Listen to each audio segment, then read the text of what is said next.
My name's Caitlin Bratnick, and I'm here and healthy, which is like a really big deal. I tested positive for the BRCA1 genetic mutation, which means that I have a very high risk of developing breast cancer in my lifetime.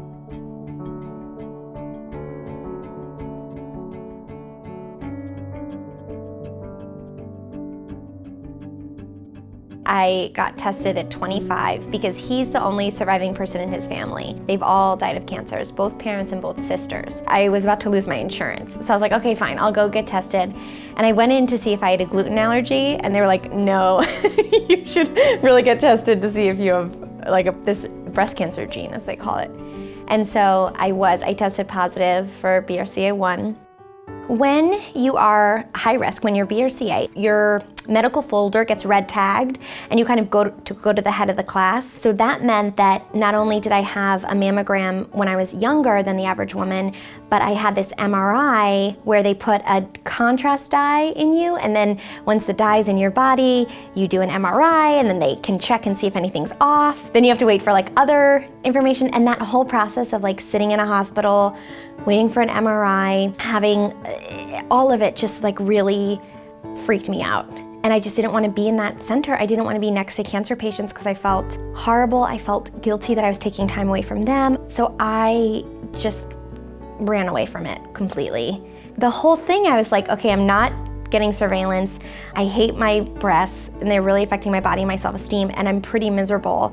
And at the time, doctors were just suggesting that women, if they choose to have a mastectomy preventatively, it's after they're finished breastfeeding, once they're like into menopause. So I told my family and they were all really shocked. But as I explained it and explained how I didn't feel authentic in my body, I felt like I was hiding, I was not going to the doctor, it made a lot more sense to everyone. To have the surgery, basically what they do is they remove all of the breast tissue because all of those cells have a high risk of becoming cancerous.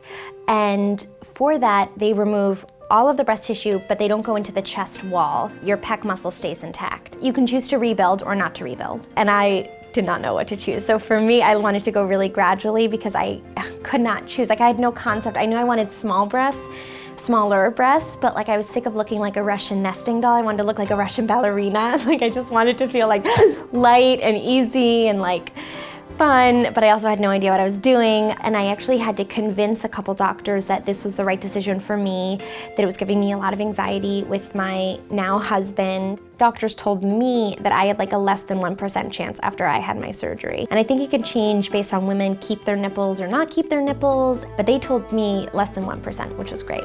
But I still have a risk of ovarian cancer.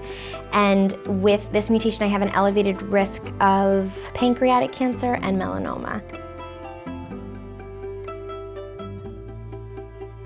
That was something that was a little difficult to handle in the beginning because when you think of having a preventative double mastectomy, you hear that, and it feels like it's a one-time deal. Just, like you'd have knee surgery or you'd have, a replacement. The thing with this type of surgery is because they are removing body parts and adding new implants and your body's changing, it takes a lot longer than you'd realize. So going through the second surgery was really confusing to me in a way because I had no idea what it would be like, but I still had this really recent memory of how it felt right as soon as I woke up from surgery or how it hurt to move my arm at first. And so my doctor said it was really common that you'd have these fears that were sort of these fresh feeling fears, but at the same time you don't actually know how you'll feel. So it's this like bizarre premature nervousness. And so that surgery happened and it was a lot easier than my first surgery because in the mastectomy surgery, when they remove everything, your full chest like just feels like it's been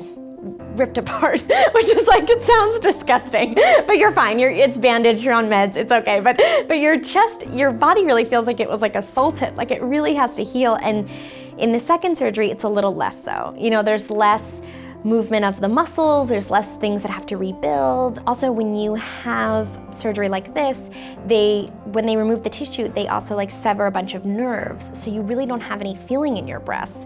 So that was kind of a crazy thing to no longer have any feeling. And doctors told me that like I couldn't put like a hot compress on for too long, or they said you can't cook over an open flame because like you might not feel it. Also, you can't wear underwire bras because the bra might poke you and you might not feel it. Now, years later, I can feel pretty well, and my nerves have grown back, but in the beginning they were very, very cautious. If a friend asks me like, should I get tested? Do I need to get tested? Why? I always say like, well, you can talk to your doctor, they'll advise you. You know, it's up to you to get tested, but that's a lot of information. And even though you might not have cancer, that diagnosis sometimes you feel like you have cancer. It's around the corner and it's really hard to shake that. And so once you know, I think it's helpful to know and you can empower yourself, but also it's good to know like, is this information gonna just destroy me right now? Because it did for me, it was just too much. And it's such a crazy feeling to have this insane surgery and now to love my body more, which sounds insane, like it sounds crazy. And if somebody said that to me, I don't know if I'd believe them, and I don't know if they were just like on some pink cloud and just decided, you know, they were lying to themselves, but I really feel so much better in my body and so much calmer, and I never think of breast cancer. And I'm just really happy that like my kids aren't gonna have to see their mom go through breast cancer.